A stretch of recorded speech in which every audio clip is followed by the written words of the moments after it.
So since we're all on this never-ending quest for more time, I wanted to share with you something that we did in my house that bought us back a lot of valuable time.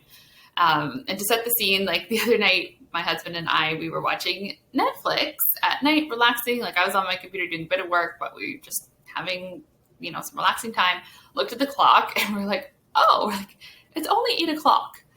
And for us in the past, it would have been, we're busy trying to get our work done. And we look at the clock and we're like, oh my gosh, is it seriously already 10? Like I'm going to be up all night.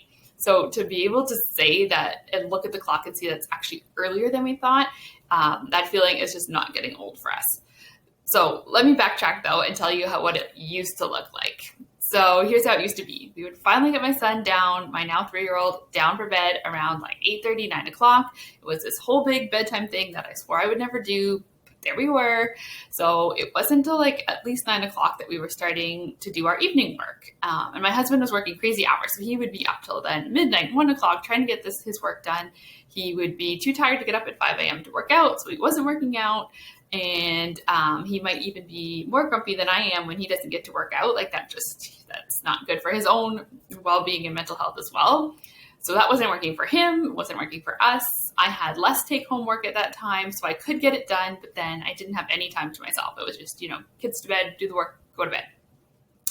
So now having these evenings to ourselves is incredible because I feel like I can actually kids go to bed, I have some time for myself, I have some time to do work, I have some time to spend with my husband, and then go to bed at a good hour and still get up to work out.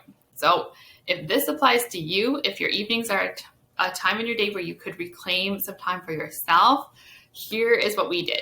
So for one thing, rather than wait and do all the household chores once they are asleep, we do them together as a family after dinner.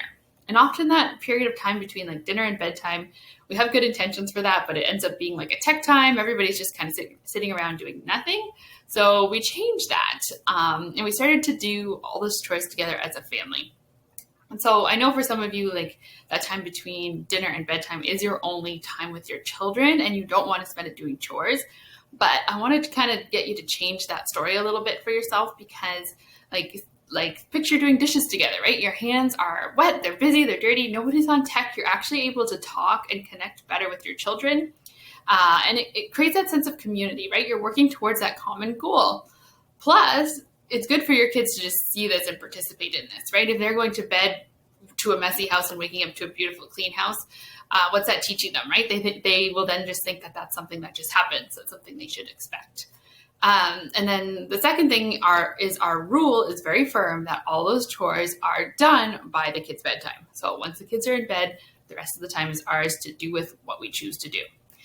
And then finally, and to make this happen, you need to be getting your kids to bed at a decent time. Now, I'm obviously not a sleep expert, but I do know that the sleep experts say, for young kids, they should be going to bed around 7:30. Yet so many of us end up there with our kids going to bed at 9, 10 o'clock. You can make that shift and put them to bed earlier. If they are older and they need a bit of a later bedtime, then just enforce that they're in their room, reading quietly, that kind of thing, by a certain hour to reclaim that time. Anyways, that's what we do. We make sure all the chores are done together as a family, firm bedtime, kids are in their bed. The time after that then is ours for ourselves to do what we need to do, whether that is work or enjoying each other's company. It's been good for the entire family. And we honestly can't believe how long it took us to try this. We had just kind of accepted that was the way it was before. Finally made that change. It took some work. We had to have dinner earlier and that kind of thing. But we ironed out the kinks, and now to look at the clock and say, wow, it's only 8 o'clock is an incredible feeling. So what would you do at that time, right? If you could make those changes, what could you put that time towards and what impact would that have? And if you want to find out, let's do that. In Life of Excellence, we work on that boundary setting. We work on creating that schedule that actually works for you. It's a highly individualized, personalized thing where we make your schedule work for you so that it fits with your own personal circumstances within your family. So there are more pockets of time to be found. We can do that together. DM me the word time. Let's start this conversation. The program starts January 18th.